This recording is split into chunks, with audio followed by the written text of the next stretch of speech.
Situation de l'intéressé qui a déjà été poursuivi à 3 reprises pour des faits de violence, principalement pour faire simple sur la victime, c'est-à-dire son ex-compagne.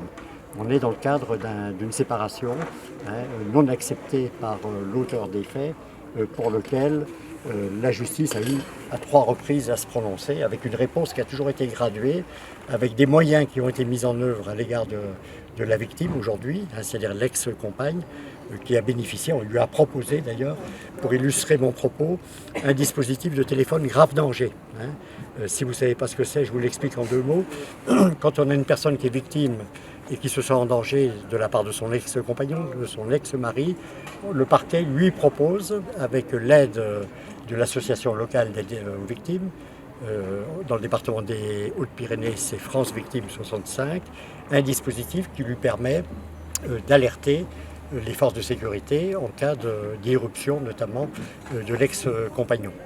L'ex-compagnon ayant eu, dans le cadre d'une précédente condamnation, une interdiction d'entrer en contact avec cette victime. Alors, ce que je voudrais préciser, c'est que l'auteur des faits a été poursuivi à 3 reprises, mais dans une séquence très rapprochée, c'est-à-dire entre septembre 2017 et le début 2017, ou avant, oui, septembre, et janvier 2019, avec à chaque fois une réponse graduée, puisque la première fois, il a bénéficié en quelque sorte d'une procédure simplifiée de comparution sur reconnaissance de culpabilité. Une deuxième fois, il a été poursuivi selon une procédure de convocation à brève échéance devant la justice, avec un contrôle judiciaire lui interdisant d'entrer en contact et de paraître au domicile de la victime. Et une troisième fois, il a été déféré selon la procédure de comparution immédiate.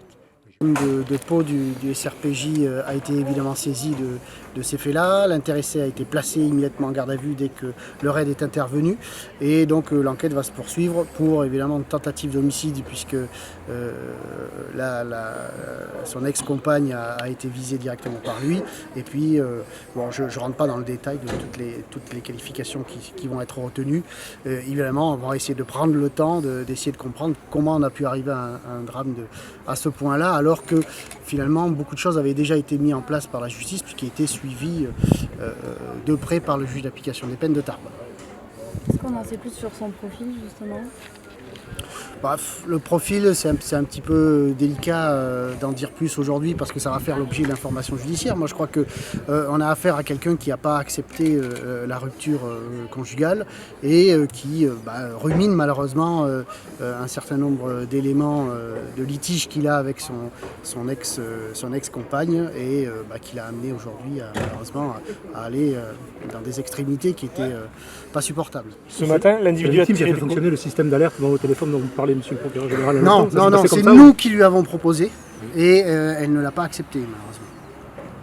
Ça repose sur l'accord. Voilà, ça repose sur l'accord de la victime, ça lui permet de déclencher les secours immédiatement. Est-ce que ça aurait permis d'empêcher la situation d'aujourd'hui? Je ne suis pas certain, mais ça lui aurait permis peut-être de déclencher une alerte plus rapide.